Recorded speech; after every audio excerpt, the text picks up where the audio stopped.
Hello, Cynthia. Thanks for coming on. You're very welcome, sir.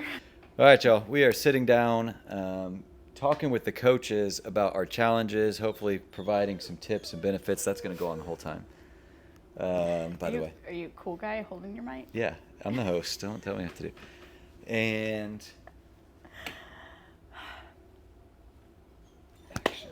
All right, so we are sitting down now with Coach Cynthia, discussing our sleep practices, routines, tips, benefits, anything that we can do maybe to give you some more insight to what we do and focus on when we think about sleep and how much we prioritize it, knowing how many benefits come from quality sleep. So within the month of March is our hibernation challenge. We're spending an entire month just focusing on building out our routine, having our clients or challenging everybody to get 6.5 hours of sleep per night.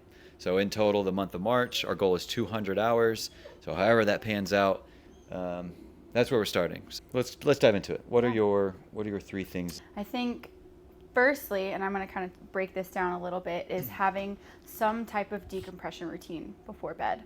And what that means is not checking your work emails in bed before you put your phone to the side. So I know that's sometimes hard to do, but setting some boundaries, even if they're small boundaries of, okay, 30 minutes even before bed, I'm not going to open my laptop, I'm not going to get on my work email, things like that, to decompress. If we want to take it a step further, it could be, I might do a little bit of journaling, a little bit of reading, a little bit of unplugging time that helps signal body and brain that it is time to rest. Because I know myself, a lot of people have a really hard time if we're working, whether that's, housework or job work, all the way up until that time we go to bed. It's really hard to get the mind to fall asleep.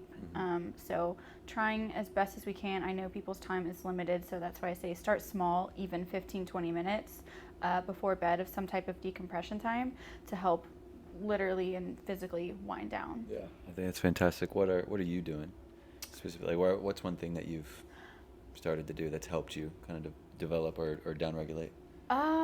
I think this is gonna sound weird, but lighting, like I try not to have my harsh overhead lights on, and that's something that anyone can do, even if you do have to finish folding laundry or getting the house together. I also do know that when I don't have my TV on before I go to bed, I do get more deep sleep at night. So that's something that's hard for a lot of people to do, but it definitely does help with recovery.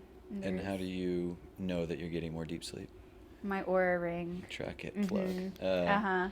Yeah, and me and Kyle had hit on this a little bit too through Whoop. You've been on Whoop before for a good period of time, made that switch, but it's all in the same sense that we want to have at least some metrics. And us being fitness people, that's big for a lot of things that we do is having some actual data. But definitely. And I think a lot of times when people talk about sleep routine, a lot of the tactics that are given aren't very practical for a lot of people who have families, demanding jobs and things like that. And so that's why I say start small on that routine part. And then my second two tips are ones that don't necessarily have to do with that routine, although that's helpful. First, this one's big for me, is a sound machine. Because I live in a noisy apartment complex, and I do wake easily. So I have a box fan sound machine that I got from Amazon. I turn it on every night, anytime like my sister or somebody stays with me, they're like, that's so loud. And I'm like, you'll get used to it. It's okay. We'll be fine. But I also think there's some type of psychological component to it as well. Like when I turn that on, my body knows that it's like sleep time. Yeah. So, and also it's not even necessarily the sounds that wake me up, but sometimes in that weird sleep wake state, you get that like anxious feeling of like, am I going to be woken up by something? And just having that sound on kind of brings some peace and can lessen some of that weird anxiety that you get in that falling asleep stage. Yeah. I don't remember if it took me time to get used to white noise or brown noise, whatever tone you want to listen to. Yeah. But I can tell you, I'll never go back to just Same. sleeping in silence unless I'm traveling or have to. But even then, I throw on like a YouTube Same. 12-hour deal. I have my hour-long white noise Apple Music soundtrack that I put on my phone when I'm traveling. And then, so this is actually something that you showed me was Hatch. and that's another specific thing which I'll link to. But Hatch is a brand that, I mean, I think they're a little bit more expensive than the Amazon one. You can find cheap ones, but this is the same thing. You can create a lot of like automated. You can create a whole routine to where it's like, I think there was 5 stages to mine, where there's like a reading stage where there's a certain light color, how bright it is.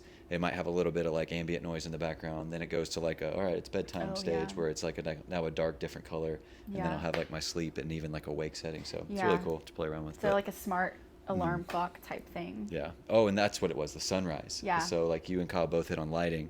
It was not being woken up by like a violent like alarm like your Apple or your phone. Like I have a haptic vibration now that wakes me up, but I also love the sunrise wake up to where it starts at a very like dark, and it's as if you're waking up in nature. And that's a really good segue to my third tip. Cool. And it has to do with lighting, but being in a very dark sleep environment. And I think most people would say they have a dark sleep environment, but having a pitch black sleep environment is also really important. So for me, I live in an apartment. I have bright sidewalk lights outside and a big floodlight. So before I put blackout curtains, I actually have command strip Velcro the side of my curtains to my wall, and these extra little like pillow things that are made to sit on top of like a curtain rod to block light from coming in the top. Hopefully not everybody needs that many things as I did, but it's very bright outside my apartment window, so that makes a huge difference. So window lighting is one thing, and then also paying attention to what other type of just random lights you might have around your bedroom. So if it's coming from a TV or a PlayStation or an alarm clock, that, or if a fire detector, don't turn your fire detector off, but just pay attention to those little tiny lights that actually can light up a room, because pitch black is really what we should be going for, and it's going to give us the best quality sleep. And if you can't do that, they make some really good eye masks these days that like are round and are not like fully on your eyes. Yeah, and I have one that I travel with. Yeah. Cool. I was going to ask, I have like a go-to spot, so you might not, because it's not really something maybe people think about. Where do you get the best sleep? Like, it could be at home. I think it's my bed at home. Yeah. I found Where's yours? Hamilton, in nature. Really? Yeah, or I say nature, but at least out of the city. Okay. Like where it's more secluded, there's less, obviously, around. Yeah. Even if, like, I don't get to have all the things that we just discussed, but That's interesting. I find myself when I'm out of the city, less noise, less light, less tech and it stuff. Makes sense. Yeah. I don't think I sleep better because I'm so routine about my sleep. So like in Hamilton, if the moonlight is coming in the room, and I also will say things. Recently it's been very cold when we've gone, and I've kept the window open. That's So it's really going back really cool. To temperature. All those things kind of combine. Yeah, I think the light that you're sleeping with and the sound are two things that anyone can implement without having to like take an hour before bed. Yeah.